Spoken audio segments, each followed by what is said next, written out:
Item ಯಾವುದೇ ಇರಲಿ try ಮಾಡಿ ಆಚಿ ಚಿಕನ್ ಮಸಾಲಾ. ಪ್ರಧಾನಿ ನರೇಂದ್ರ ಮೋದಿ ಅವರು ಹೈದರಾಬಾದ್ ನಲ್ಲಿ ಪೆಟ್ರೋಲ್ ಡೀಸೆಲ್ ಮಿತವಾಗಿ ಬಳಕೆ ಮಾಡಿ ಚಿನ್ನವನ್ನ ಸ್ವಲ್ಪ ದಿನಕ್ಕೆ ಕೊಳ್ಳಕ್ ಹೋಗ್ಲೇಬೇಡಿ, ಮುಂದೂಡಿಕೆ ಮಾಡಿ, ಅಂದ್ರೆ ಹೂಡಿಕೆ ಮಾಡೋದಿದ್ರೆ ಈಗ ಮಾಡಕ್ ಹೋಗ್ಬೇಡಿ ಅನ್ನುವಂತಹ ವಿಚಾರಗಳನ್ನ ಪ್ರಸ್ತಾಪ ಮಾಡಿದ್ದೇ ತಡ ದೇಶವಾಸಿಗಳಲ್ಲಿ ಆತಂಕ ಶುರುವಾಗಿದ್ದು ಏನಾಗ್ತಾ ಇದೆ ದೇಶದಲ್ಲಿ ಅಂತ. ಅದಾದ ಬಳಿಕ ಈಗ ನೆದರ್ಲ್ಯಾಂಡ್ ನಲ್ಲಿ ನಿಂತ್ಕೊಂಡು ಪ್ರಧಾನಿ ನರೇಂದ್ರ ಮೋದಿ ಅವರು ಮತ್ತೊಂದು ಎಚ್ಚರಿಕೆಯನ್ನ ಕೊಡ್ತಿದ್ದಾರೆ ದೇಶವಾಸಿಗಳಿಗೆ. ಹೇಳಿದ್ದನ್ನ ಅಟ್ಲೀಸ್ಟ್ ಇಂಪ್ಲಿಮೆಂಟ್ ಮಾಡಬೇಕು, ಮಾಡದೆ ಹೋದ್ರೆ ಆಗುವಂತ ಸಮಸ್ಯೆಗಳೇನು, ಮಹಾ ವಿಪತ್ತುಗಳ ದಶಕ ಅಂತ ಬಣ್ಣಿಸ್ಬಿಟ್ಟಿದ್ದಾರಂತೆ ಪ್ರಧಾನಿ ನರೇಂದ್ರ ಮೋದಿ.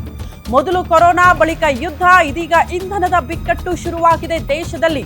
ಮಿತವಾಗಿ ಬಳಕೆ ಮಾಡಿ ಅಂತ ಹೇಳಿದೀವಿ, ಅಟ್ಲೀಸ್ಟ್ ಅದನ್ನ ಇಂಪ್ಲಿಮೆಂಟ್ ಮಾಡಬೇಕು ಜನಸಾಮಾನ್ಯರು. ಪರಿಸ್ಥಿತಿ ಕೈ ಮೀರಿದ್ರೆ ಭಾರತದ ಎಲ್ಲಾ ಪ್ರಯತ್ನಗಳು ಕೂಡ ವಿಫಲ ಆಗಿ ಹೋಗುತ್ತೆ. ಮಧ್ಯಪ್ರಾಚ್ಯ ಯುದ್ಧದಿಂದ ಭಾರಿ ಬಿಕ್ಕಟ್ಟು ಎದುರಾಗಿದೆ ಅನ್ನೋದನ್ನ ಪ್ರಧಾನಿ ನರೇಂದ್ರ ಮೋದಿ ಪ್ರಸ್ತಾಪ ಮಾಡಿದ್ದಾರೆ. 3 ತಿಂಗಳಾದ್ರೂ ಕೂಡ ಬಿಕ್ಕಟ್ಟು ಪರಿಹರಿಸಕ್ಕಾಗ್ತಾ ಇಲ್ಲ.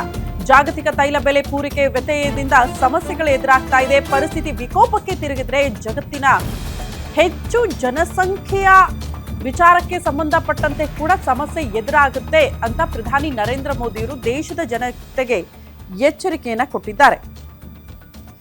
ಕೊಲ್ಲಿ ರಾಷ್ಟ್ರಗಳ ಮಧ್ಯೆ ಯುದ್ಧ ನಿಂತು ಬಿಟ್ಟಿದ್ರೆ ಇಷ್ಟೆಲ್ಲ ಸಮಸ್ಯೆಗಳು ಭಾರತಕ್ಕೆ ಆಗ್ತಾ ಇರಲಿಲ್ಲ. ಬರೀ ಭಾರತ ಮಾತ್ರ ಸಂಕಷ್ಟದಲ್ಲಿದೆಯಾ? ಇಲ್ಲ, ಬಹುತೇಕ ಎಲ್ಲಾ ದೇಶಗಳಿಗೂ ಕೂಡ ಈ ತೈಲ ಸಾಗಾಟ, LPG ಸಾಗಾಟ ನಿಂತು ಹೋಗಿರೋದ್ರಿಂದ ಸಮಸ್ಯೆಗಳು ಆಗ್ತಾನೆ ಇದೆ. ಇಷ್ಟು ದಿನಗಳ ಕಾಲ ಬಹುತೇಕರು ಪ್ರಶ್ನೆ ಮಾಡ್ತಾ ಇದ್ರು, ಅಲ್ಲಾರಿ ನಮ್ಮ ಹತ್ರ ಸ್ಟಾಕ್ ಇದೆ ಅಂತ ಹೇಳಿದ್ರು, ಮ್ಯಾನೇಜ್ ಮಾಡ್ತೀವಿ ಅಂದ್ರು. ಇದ್ದಕ್ಕಿದ್ದಂತೆ ಈ ರೀತಿ ಘೋಷಣೆಗಳು, ಇದ್ದಕ್ಕಿದ್ದಂತೆ ಈ ವಿಚಾರಗಳು ಪ್ರಸ್ತಾಪ ಆಗ್ತಾ ಇರೋದ್ರಿಂದ ಆತಂಕ ಶುರುವಾಗಿದೆ ಅಂತ ಪ್ರಧಾನಿ ನರೇಂದ್ರ ಮೋದಿ ಅವರು ಹೇಳ್ತಾ ಇರೋದಷ್ಟೇ. ಸ್ಟಾಕ್ ಇದೆ ಅಂತ ಹೇಳಿದ್ದು ಆಲ್ರೆಡಿ ಎಲ್ಲ ಕಡೆ ಸಪ್ಲೈ ಆಗ್ತಾ ಇದೆ.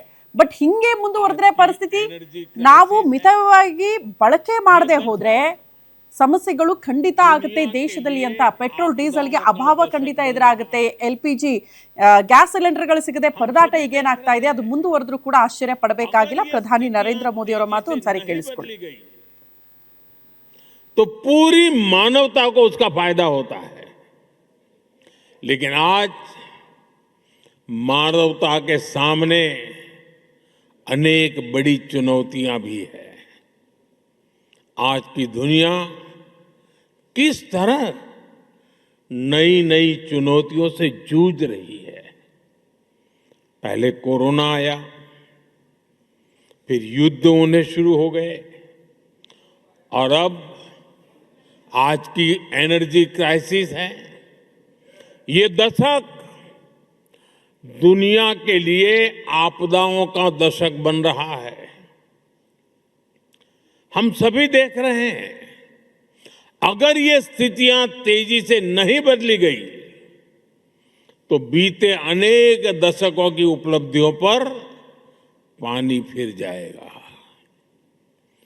दुनिया की बहुत बड़ी आबादी फिर से गरीबी के दलदल में चली जाएगी. साथियों, ऐसी वैश्विक परिस्थितियों में आज दुनिया रेजिलिएंट सप्लाई चेन. ಈ ಬಗ್ಗೆ ಮತ್ತಷ್ಟು ಡೀಟೇಲ್ಸ್ ಅನ್ನ ಕೊಡ್ತಾ ಹೋಗ್ತಾರೆ ನಮ್ಮ ಡಿಜಿಟಲ್ ಎಡಿಟರ್ ದಿಲೀಪ್ ನೇರ ಸಂಪರ್ಕದಲ್ಲಿ ಜಾಯಿನ್ ಆಗ್ತಿದ್ದಾರೆ. ದಿಲೀಪ್, ಮತ್ತೆ ದೇಶವಾಸಿಗಳಿಗೆ ಆತಂಕ ಸೃಷ್ಟಿ ಮಾಡುವಂತಹ ವಿಚಾರಗಳನ್ನ ಪ್ರಧಾನಿ ನರೇಂದ್ರ ಮೋದಿ ಅವರು ಪ್ರಸ್ತಾಪ ಮಾಡ್ತಿದ್ದಾರೆ. ಈ ಹಿಂದೆ ಮಿತವಾಗಿ ಬಳಕೆ ಮಾಡಿ ಅಂತ ಹೇಳಿದ್ರು, ಇನ್ನ ಮುಂದೆ ದೇಶಕ್ಕೆ ಬಡತನ ಅನ್ನುವಂತಹ ವಿಚಾರವನ್ನ ಪ್ರಸ್ತಾಪ ಮಾಡ್ತಿದ್ದಾರೆ. ಯಾಕಿಂಗೆ? ಬರೀ ಕೊಲ್ಲಿ ರಾಷ್ಟ್ರಗಳ ಮಧ್ಯದ ಯುದ್ಧ ಮಾತ್ರ ಇದಕ್ಕೆ ಕಾರಣನಾ, ಅಥವಾ ಏನಾದ್ರೂ ಕಾರಣ ಇದೆಯಾ ಅನ್ನೋದು ಪ್ರಶ್ನೆ. ಶ್ರುತಿ, ಪ್ರಧಾನಿ ಮೋದಿ ಅವರಿದು ಎರಡನೇ ಅತಿ ದೊಡ್ಡ ಎಚ್ಚರಿಕೆ ಅಂತ ಹೇಳ್ಬೋದು. ಮೊದಲನೇ ಎಚ್ಚರಿಕೆ ಹೈದರಾಬಾದ್ನಲ್ಲಿ ಭಾಷಣ ಮಾಡುವಾಗ ನೀಡಿದ್ರು. ಏನಂದರೆ ದೇಶವಾಸಿಗಳು ಪೆಟ್ರೋಲ್ ಮತ್ತು ಡೀಸೆಲ್ ಬಳಕೆಯನ್ನು ಕಡಿಮೆ ಮಾಡಬೇಕು, ಸಾರ್ವಜನಿಕ ಸಾರಿಗೆಯನ್ನು ಬಳಸಬೇಕು, ಮತ್ತು ಚಿನ್ನ ಬೆಳ್ಳಿ ಖರೀದಿಯನ್ನು ಕಡಿಮೆ ಮಾಡಬೇಕು ಅಂತ. ಯಾಕೆಂದರೆ ಈ ಮೂಲಕ ಅಂತಾರಾಷ್ಟ್ರೀಯ ಏನು ವಿನಿಮಯ ನಿಧಿ ಇದೆ, ಫಾರೆಕ್ಸ್ ಅಂತ ಕರಿತೀವಿ, ಫಾರಿನ್ ರಿಸರ್ವ್ ಫಂಡ್, ಅಂತಾರಾಷ್ಟ್ರೀಯ ವಿನಿಮಯ ನಿಧಿ, ಆ ನಿಧಿಯನ್ನು ಉಳಿಸ್ಬೇಕು ಅಂತ. ಯಾಕೆಂದರೆ ಯುದ್ಧ ಆರಂಭಕ್ಕೂ ಮೊದಲು, ಅಂದರೆ ಇದೇ ವರ್ಷ ಫೆಬ್ರವರಿ ತಿಂಗಳಲ್ಲಿ ಪ್ರತಿ ಬ್ಯಾರಲ್ ಕಚ್ಚಾ ತೈಲದ ಬೆಲೆ $60 ಇತ್ತು. ಇದೀಗ ಅದೇ ಕಚ್ಚಾ ತೈಲದ ಬೆಲೆ $120 ಹೆಚ್ಚಾಗಿದೆ. ಅಂದರೆ 1 to ಡಬಲ್ ಆಗಿದೆ ಕಚ್ಚಾ ತೈಲ ಬೆಲೆ. ಇಷ್ಟಾದರೂ ಕೂಡ ದೇಶದಲ್ಲಿ ಪೆಟ್ರೋಲ್ ಮತ್ತು ಡೀಸೆಲ್ ದರ ಕೇವಲ ಇದೀಗ $3 ಮಾತ್ರ ಜಾಸ್ತಿ ಮಾಡಲಾಗಿದೆ. ಅದೇ ಬೇರೆ ದೇಶಗಳಿಗೆ ಕಂಪೇರ್ ಮಾಡಿದ್ರೆ, ಅಂದರೆ ಅಮೆರಿಕ ಮತ್ತು ಯುರೋಪ್ ರಾಷ್ಟ್ರಗಳಿಗೆ ಕಂಪೇರ್ ಮಾಡಿದ್ರೆ, ಯಾವಾಗ ಯುದ್ಧ ಆರಂಭ ಆಯಿತು ಮಾರ್ಚ್ ತಿಂಗಳಲ್ಲೇ ಅಲ್ಲಿನ ಒಂದು ಪೆಟ್ರೋಲ್ ಮತ್ತು ಡೀಸೆಲ್ ಮತ್ತು ಗ್ಯಾಸ್ ದರಗಳೇನಿತ್ತು ಅದರಲ್ಲಿ 30% ಏರಿಕೆ ಕಂಡು ಬಂದಿದೆ. ಅಂದರೆ ಇದು ಕೇವಲ ಭಾರತ ಮಾತ್ರ ಅಲ್ಲ, ಅಂತಾರಾಷ್ಟ್ರೀಯ ಮಟ್ಟದಲ್ಲಿ ತೈಲ ಬೆಲೆ ಏರಿಕೆಯಿಂದ ಭಾರಿ ಹೊಡೆತ ಬೀಳ್ತಾ ಇದೆ. ಇದು ಒಂದು ಕಡೆ ಆದರೆ, ಮತ್ತೊಂದು ಕಡೆ ಅಮೆರಿಕ ಮತ್ತು ಇರಾನ್ ನಡುವೆ ಯುದ್ಧ ಏನೋ ನಿಂತಿದೆ. ಆದರೆ ಏನೊಂದು ಅರ್ಮುಜ್ ಜಲಸಂಧಿಯಲ್ಲಿ ಇರಾನ್ ಇನ್ನೂ ಕೂಡ ತನ್ನ ಒಂದು ದಿಗ್ಬಂಧನವನ್ನು ಮುಂದುವರಿಸಿದೆ.